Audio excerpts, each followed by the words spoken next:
My Whirlpool washing machine recently stopped agitating, so today I'm going to show you all how to fix this yourself. If your agitator's not moving, it could be because of a few different things. Your agitator has an upper half and a lower half, and if just the upper half is not rotating, then it's a fairly simple fix. And one thing you can do to diagnose it is go ahead and just spin it by hand. You should be able to rotate it one direction and not really the other very freely. If you can rotate it freely in both directions, then you have broken cogs in your agitator assembly, which is located inside the upper agitator half, and it's pretty easy to change and pretty cheap. If neither the lower half or the upper half are rotating at all on your agitator, then you might have a different problem. This is what I had and what you'll see later in the video. My lower half was not rotating either, and it could be because of a few different things. The lower half of the agitator is driven by a transmission shaft that comes up. So your lower agitator, the whole plastic part, actually might just be worn out and need replaced because there are some gear teeth inside of it. Or your transmission shaft might not be rotating at all because of either the motor being burnt out, which is not very likely, or what's called a washer motor coupler could be broken. If the washer won't spin or agitate, then you might have a broken motor coupler. The motor coupler is a little rubber piece that serves as a connection between your motor and the transmission, and it can break. It's fairly cheap, and you can replace it yourself fairly easily. The symptom will be it won't spin or agitate. If it spins the tub but won't agitate, then it's not the coupler. If you're unlucky, then your actual transmission might be bad, and those are fairly expensive, and you might want to think about buying a new washer, although you can find some used parts online. First thing to do before we get started is find the model number of your washer. For me, I open up the door and look underneath the door, and underneath there's a label there. You'll find your model number of your washer. You'll need that to find the right parts for your washer. Go to a parts website. You can pick any of them, like Parts Select or Appliance Parts Pros or any of those. Type in the model number of your washer and then look up the parts that you need there. It'll tell you on those websites the manufacturer's part number, and then you can take that part number and just Google it to find the best deal. Typically it's on Amazon. So here's some of the parts that fit my washer model number. This is specific to my model. It likely is similar on your washer if you're watching this video, but double check those websites to get the right part number. These are the part numbers that I found and the approximate cost. Most of these things are pretty cheap. You won't likely need all of these. This is just some common things that you might need. Now let's go ahead and get into the actual repair process. First, we're going to remove this fabric softener dispenser right here. It just pulls off. So set that to the side. Next, we're going to remove this little seal down in here. So you can reach down in there with some needle nose pliers and kind of pull that seal out of there. This cog assembly is actually held in place by a 7/16 bolt. It's hard to see it in this unit because it's so old and rusty and gross. There was a bunch of gunk built up on top of here. I'm trying to dig it out with the screwdriver here, but down in there is a 7/16 bolt. You'll need a ratchet with a long extension, and you can try to loosen that up. Once it's loose, the whole agitator will lift up.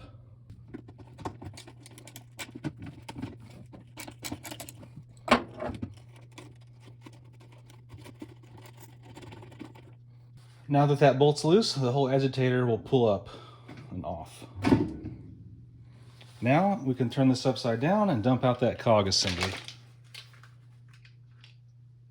And like I suspected, if you're like me, your cogs might be broken, and I'm getting pieces. All of my cogs are just in pieces here.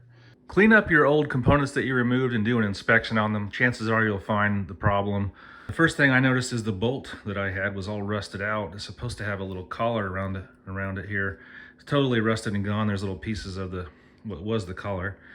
Also, this cog assembly was supposed to have these little cogs down into some slots on here. Well, they've all broken out. All four of them are broken out. Also, this seal I'm going to go ahead and replace. This is what goes in your agitator there on the little lid. All right, let's show you the new components I got. So first of all, I found a new bolt on Amazon. It's got the new collar on it. It's the same size, 7/16 head. It's got some little bit of blue, probably a little bit of Loctite type of material on there. Pre-installed from the factory, ready to go. I got a new O-ring here. You can get the whole cap with an O-ring, but I just ordered just the O-ring here. A new cog assembly. You can just get 4 of these cogs, or a little bit slightly cheaper, but you can get the whole kit or the whole assembly that includes everything you need, the 4 cogs and the assembly here. But basically you just install the cogs down into the slot there, just like so. Once you get the cogs in position, it's time to put the yellow cap on. The yellow cap goes down so the flat flange on the bottom goes against the cogs basically. So you'll see it'll slide on kind of only one way, and then once you get it down, it should snap on. And if it doesn't quite go on all the way, mine needs a little help to go around the tab here. There we go. Just pull it over that tab and it'll snap into position. And now our cog assembly is ready to reinstall. Here's our agitator assembly. Down inside of here you'll see some teeth. That's where the cog assembly rides, and those little cog teeth kind of catch on those teeth. That's what the purpose of the cogs are. So let's install the agitator first. It just sets down right over the bottom here, right over the base. Now our cog assembly will have to go down, the cog side down, the yellow side down. You'll have to fit it in there. There are 4 little tabs on the center of the hub that go into these 4 grooves on the cog assembly. So you have to get those lined up and onto the tabs. May take a second to get it lined up.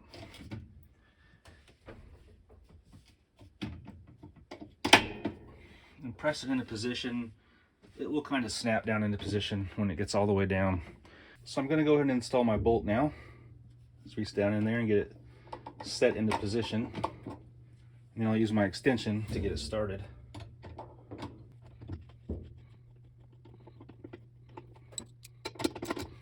To tighten it, you'll have to reach down and hold the bottom of your agitator. And just get it snug.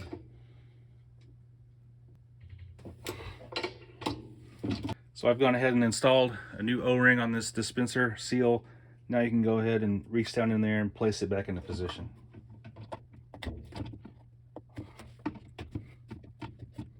But now just place your softener dispenser back into position. If you had to pull out your machine from the wall and disconnect your water lines, go ahead and put all that back into position and make sure your water is turned back on. Plug in your washer and give it a try. And most of the folks watching this video, this is going to be your problem. Unfortunately for me, I had other issues. So once I reinstalled everything back together and I did a test wash, unfortunately it still wouldn't rotate the agitator. And that led me to find a different problem. If you look at the lower half of the agitator here, I can rotate it easily. It's not spinning the shaft that it's sitting on. So the lower half of the agitator here just pulls off as well. So just pull it off and you'll see the transmission shaft or the gear case shaft there that it rides in. There is a splined shaft here that goes up inside that lower half of the agitator. The lower half of my agitator, what I found is it's just spinning on that shaft. It's not catching those teeth at all. So I've either got worn out teeth or worn out plastic agitator, or possibly both problems. So the good news is there are still teeth that you can see. They're not in the greatest shape ever, but it's not totally smooth. So that gives me a little bit of hope that I won't have to replace that. If you look at the teeth on your shaft and it's totally smooth, then you're going to have to replace your transmission gear case, which is quite a little bit expensive. It's $150 to $200 for a new one, and you might be better off thinking about upgrading to a new washer, just in my opinion. You can find them used on eBay and such, but you never know what kind of part you're going to get there. So now that we know this shaft isn't totally smooth, it does have wear, but it's not horrible, I'm going to go ahead and inspect the lower half of the agitator here. I'm going to look up in here with the flashlight and just look at the bore hole here. That's where that shaft goes. If you can look in there, there isn't really any teeth remaining. You can see where they're supposed to be. You can stick your finger up in there and kind of feel around. It's pretty smooth.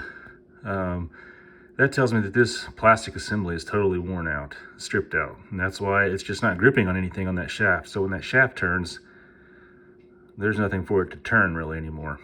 The good news is you can still buy a new agitator assembly, the whole thing. It was like 75 bucks for the whole assembly that included the new cog assembly also. If you look at the brand new hub with the flashlight, you see the teeth very clearly in that hub, what they're supposed to look like. So see, there are very obvious teeth in there that grip that shaft. On my old worn out one, you can't hardly see anything. So I'm gonna install this new one here, and hopefully that'll solve my problem and let that shaft grip it. Another reason why this old one wore out on me was because the old bolt was so rusted out, the collar on top, so it really wasn't holding it down against that shaft like it should. Probably allowed it to be a little too loose, and then over time it just kind of wore out those splines. So this is the moment of truth. We're going to reinstall the lower agitator assembly here. We'll find out if the splines on the shaft are good enough to rotate this. Okay, there we go. So when I rotate it, the whole shaft should move and not just the agitator assembly. And I can see down in there, I can see that the shaft is also rotating. So that's a good sign. That means my shaft can't just spin freely. And that's what was happening before with that old worn out agitator. Okay, now we can put the upper half of our agitator assembly back in position. It just kind of sets on there. And now the cog assembly can go into position. It goes with the yellow clip side down. Again, I'm going to show you my old bolt versus my new one. Here's the new one. It has this kind of metal collar here. The old one was so rusted out, that collar was gone. And probably allowed this to get loose, and that looseness didn't help me any. It probably led to the wearing out of my agitator teeth much quicker than normal. If you got a new bolt, it probably came with some Loctite already on the threads. I've had this one on and off already once. So anyway, I'm going to go ahead and put some Loctite on the threads here on the bottom half. Now I'm going to go ahead and get this bolt started down in there and get it tightened down. Once it starts to get tight, you'll have to hold that lower half of the agitator as you tighten it. And that right there tightened up nicely. All right, I've got my seal cap replaced back down in there so that seal is in the groove where it should go, nice and firm. Last step is just to install your fabric softener dispenser back in position. It should just snap into place. Hopefully this video showed you all how to fix your own washing machine and not rely on a mechanic. So if this video helped you all out, give me a thumbs up, and thanks for watching, and subscribe for more useful tips.